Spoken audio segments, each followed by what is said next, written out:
Hey, we're here in Lexington at the Hancock-Clarke House. You know about the history of this home. John Hancock, John Adams meeting, Paul Revere riding his horse coming around here to warn him the British were coming. Well, I'm going to tell you about the architecture of this house, which you may not know about.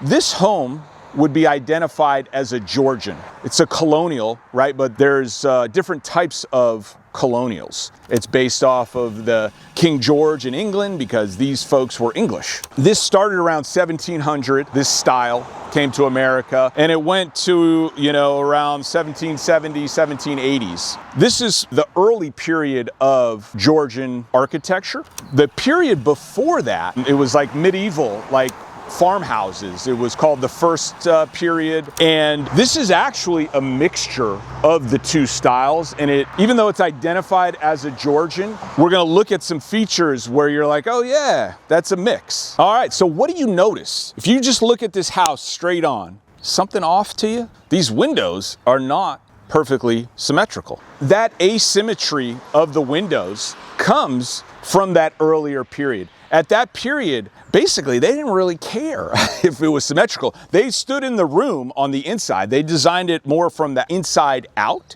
And it was like, oh, well, if we were to go inside here, you would see like there's something there that it didn't make sense to have, or the door, they wanted that room bigger. And so they just went with it. It was like a functional aspect of it where that took prioritization over the symmetry of the facade. At a certain point in that Georgian lineage, it was like, no, that ain't right. And so that kind of fell out of style doing what you see here. But this was early enough wherein that prioritization went to the inside and where it made the most sense just to have the window on the inside. That is the explanation. And then they did carry that up. So like the windows are directly above them, but that's one feature of the early phase or earlier period that's kind of melted here with the more formal high society Georgian, where you would have the extreme symmetry of the windows. Another facet that indicates this is kind of a mixture of the two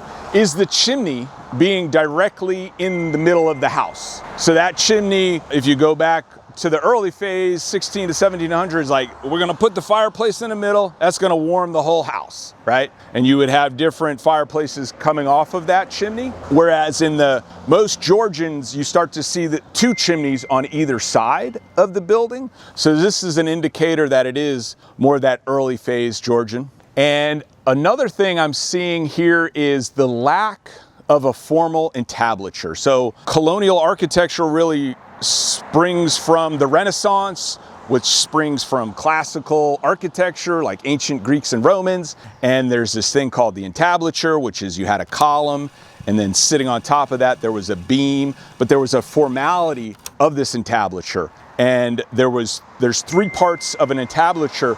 We don't have all three here. We really have an architrave, that's the bottom layer. There's no frieze. It's kind of like the gutter is the crown. And so that's an indicator too of it being, part mixture with this first phase or early phase, because the formality, if you just look at some other more formal Georgians, it's very much established, like architrave, frieze, cornice. Another thing, so like a colonial, right? Oh, it's a colonial. You see, it's like a little bit of a pet peeve of mine where what's the difference? Well, there's Georgian, there's federal, and there's colonial revivals, but there's really only two true colonials, which is Georgian and federal, because that's when there were colonists. We were Americans, so we weren't colonists. So colonial doesn't really even fit, isn't even a correct terminology after that point.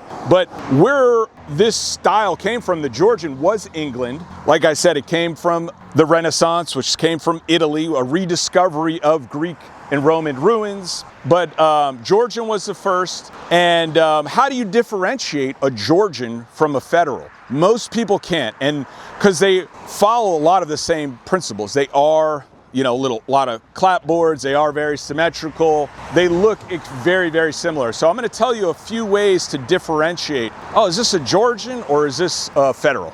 So the thing I looked for originally is, what is the massing? What is the proportion of it? Georgian homes are typically wider and kind of stockier. They're heavier. And the kind of the cheat code that I've found holds true is, if you look at the top of the house where the wall meets the roof, are those windows directly under the roof? If they are, it is a Georgian, okay? If there's some space there, it is federal, because federal, the massing of it, you find more height. And that has to do with stylistically, but it also has to do with buildings became easier to heat. They had, you know, new technologies for fireplaces where it could radiate easier, so they could make the house taller. They could make floor levels taller, right? And so that was a consideration. So that represents itself in just where the window sits at the top of that wall. So I look at this and I'm like, oh, Georgian. I don't have to know anything else, but I'm like, Georgian.